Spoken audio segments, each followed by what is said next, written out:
Hi, I'm going to replace a radiator on a 2004, 5, anywhere from 2002 to 2005 Kia Sedona. There's not many of these running around, but it's still good to know because you will have to change out the radiator. You're going to need a few tools. You're going to need a socket wrench, at least, a number 10 millimeter, and also a number 12 millimeter. The 10 is for, come this way.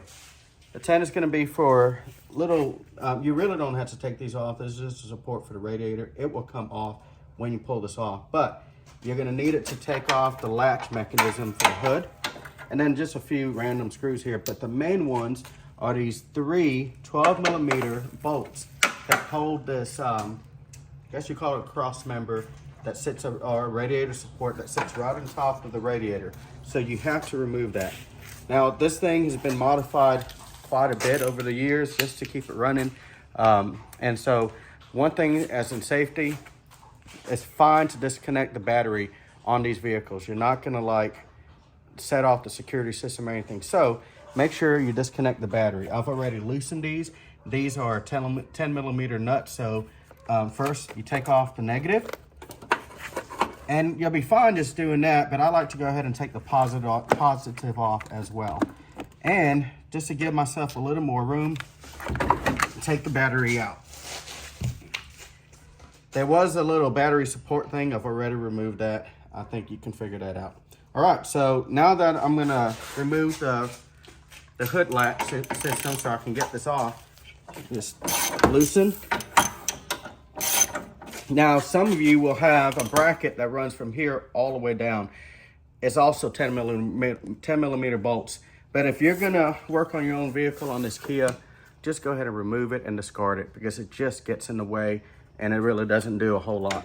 So there's gonna be 3 of these bolts, and you're gonna wanna loosen it all. And if you have air tools, that's fine, but I'm not gonna use air tools tonight. So just take your nuts off, set them off to the side, and then this bracket, as soon as you get it off, will just swing out of the way.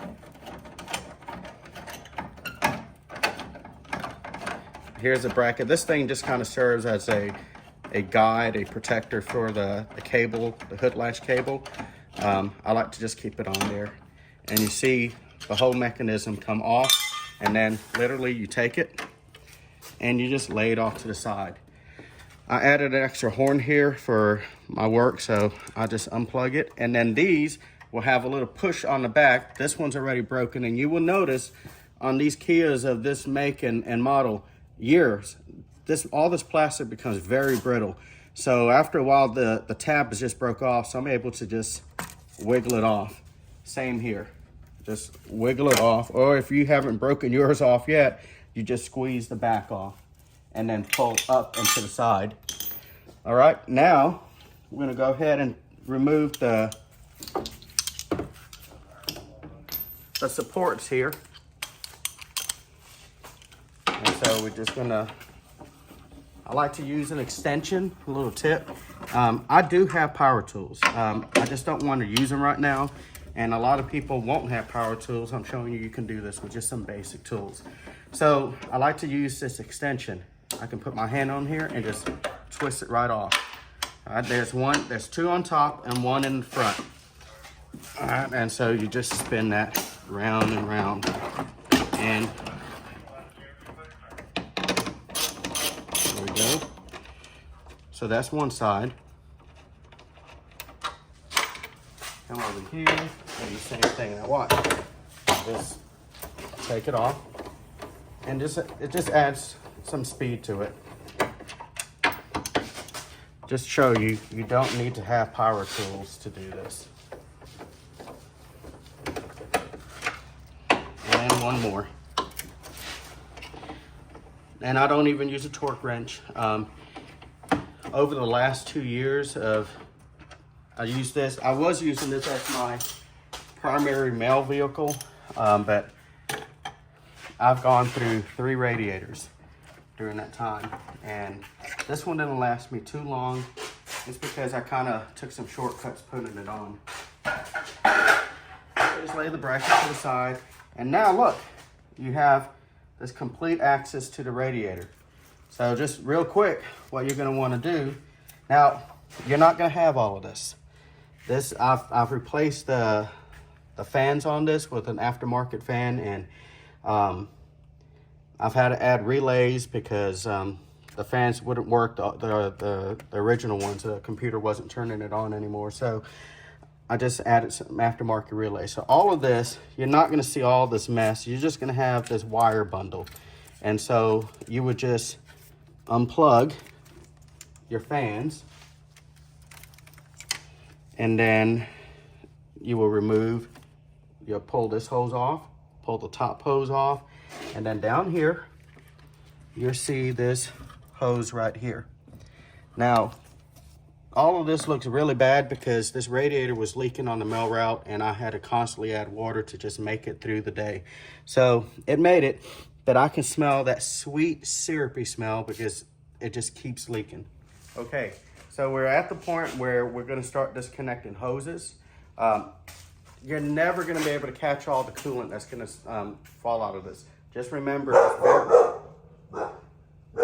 it's very toxic to dogs, just like that one. And they find it very sweet, like candy. So try to catch up much of it as you can, but just know you're gonna spill some, okay? And so what I found that works best are some plumbing adjustable pliers. Well, just adjustable pliers like this, not plumbing. And so what I normally do is I just go ahead and get to the one that is so easy to get to. Squeeze, and then it'll probably be stuck. And I really hate these automotive automotive hoses, clips. I always say that, but I never change them out. Very rarely do I do. So you just get it over there, and then, like I said, it's probably gonna stick. So try to get a good grip on it without damaging. There you go. You hear that break loose? And so then you'll be able to slide this off. Now, I'm taking this off first. I know the water level's not that high, but this will help drain the radiator. It'll allow some suction to come through. And it's really tight here. Okay, and see, just like I suspected, most of it is water. We're gonna have a hard freeze later this week, and I just knew I just needed to get this done. And so you see it leaking now. But like I said, you're never gonna catch all of it. And I'm just going ahead and taking this off. Just makes life a little easier. And this may not break off as easy. Oh, maybe it will.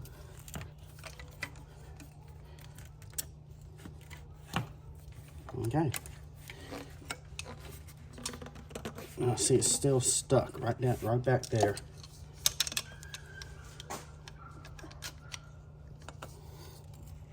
Don't get frustrated with it. That's when you start tearing things up.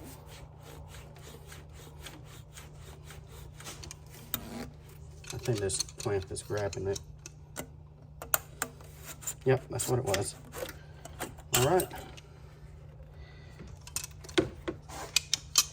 Also, the factory fans, they will have about 4 bolts holding them on each side. You're gonna have 2. You're gonna have a bigger one right here, and then there's gonna be a skinnier one right here.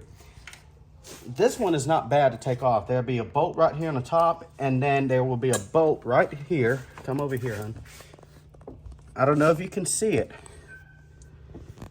but you see that little black piece of plastic? There's a hole there. That's where the bolt would actually screw into. It is a 10 millimeter.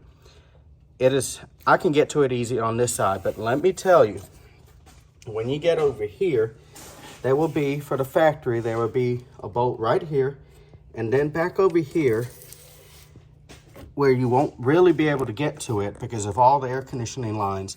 There's a 10 millimeter bolt here. You can't, you can barely see it. It's right here. There it is. There will be one here. And due to this, the factory, you know, AC stuff here, it'll be almost impossible to get off. Just loosen the radiator, move it back and forth. You might even be able to pick up the radiator and move it so you can get just enough bite on that to take that off. Like I said, this is an aftermarket unit. I don't have to deal with that anymore. Oh yeah, so now I'll go ahead and remove the overflow hose, which is one of the easiest ones to change out. Just move it there. So now all of this is away and loose. Now on this side, this part of your AC system, it's like a pressure switch. Remember to put this back on, or you're gonna get everything hooked back up, everything's gonna be put together, and you're gonna think your AC mysteriously broke. Without this being plugged in, it will not operate. So just go ahead and move that out of the way, but remember to put that back there. You will also have a few bolts that will attach this AC condenser to the radiator. I've already removed two easy ones right here. They're both 10 millimeter. And then you will see right here on this power, this is also a transmission cooler from the factory. It is bolted right there. And one way to get to it is to lift this radiator up so you can have some room and put a 10 millimeter socket on there and back it off. And there will be one down here, which I left off because I've had to take it off so many times. You will actually be able to reach to it through this, this air vent at the bottom of the bumper. You'll be able to get it off there. All right, we are almost ready to pull this radiator right out, but we got to drain it. So you come over here, you're going to see a transmission coolant line, 1 and 2, and then there's the lower radiator hose. And this one, I actually put a aftermarket, screw-on clamp, because the automotive one is almost impossible to get off. So if you've done this before, you just unscrew that hose. Now, yes, there probably is a drain on this radiator. Actually, yeah, it's way on that side, but I'm just gonna go ahead for speed's sake. I'm just gonna take it off right here. It's gonna have to come off anyway. I'm not expecting a ton of radiator fluid. Really, it's just water at this point because I've had to put so much water into it.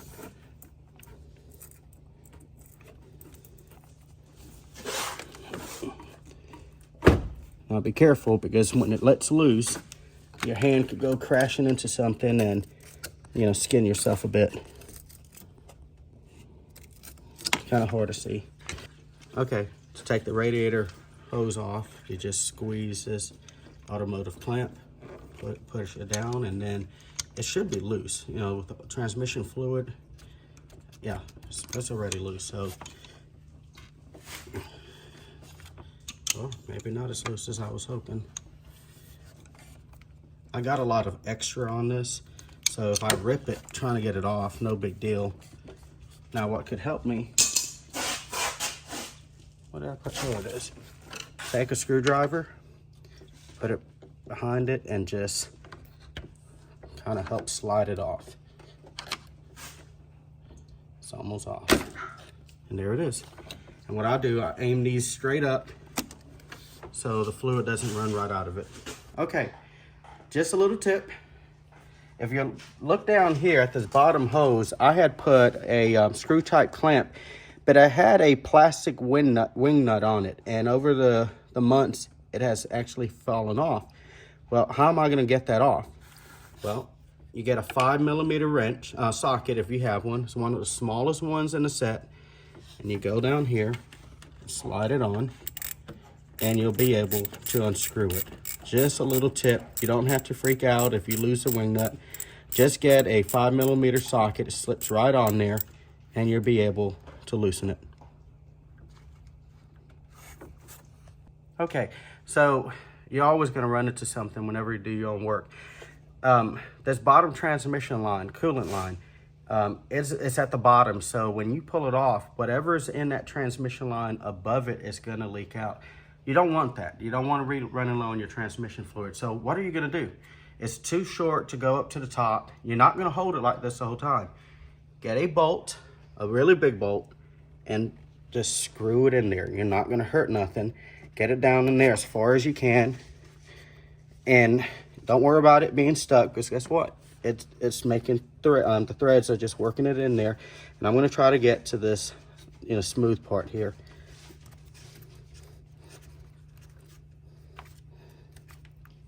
All right, almost there. You can use a socket if you need it to. But see, now I can lay it down and it's not gonna leak. And that keeps you from making a big, big mess. So we have everything removed from the radiator that we have to move. So it's ready to come out. Now, these air conditioner lines are gonna be in the way again. So you're gonna have to finagle it out of the way. See, it's really stuck there, but it's coming up. Now, as you're coming up with it, I'm not really worried about damaging this radiator because it's already damaged. So, and see, you're gonna lose more antifreeze when you do this. But I have a pan down there that's gonna catch most of it. Okay, so there are things that's just hanging up on. And just keep working it out. And voila, it's out. Okay, so one of the last steps that's very important that you need to do, so you want to make sure you have the right radiator, and you don't want to try to put in a radiator that's not going to match. So no matter where you buy it from, I bought this from the Rock website. You know which one I'm talking about without calling them. Actually, this one looks a lot better than this one. I forget where I bought this one. But anyway, you want to make sure that they're roughly the same size. And that the intake and the discharge and transmission fluid lines are all where they're supposed to be, and they really are. Now, just a little tip. Sometimes these new radiators, the drain plug is loose. Always check that it's tight, or you'll be like me, broke down on the side of the road because I didn't check.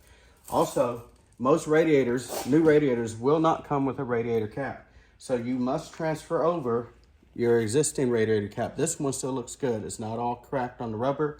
So I'll be able to just reuse that one.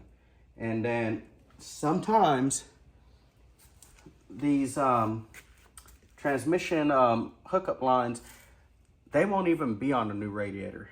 So if you see that, you'll have to transfer them over. Thankfully, obviously this is a quality unit and it already has all of that. In fact, unless I was in a mad pinch, if I found one that these things weren't on here, I'll just take it back and say unacceptable. But so these are just caps. You take these off and then you're ready to rock and roll. And everything we did, you just reverse and put it in there. Now, you don't want to damage this thing trying to get it in there, so you're going to be a little more careful trying to wiggle it into that tight spot, but you'll be able to do it. Until next time, see you at the mailbox.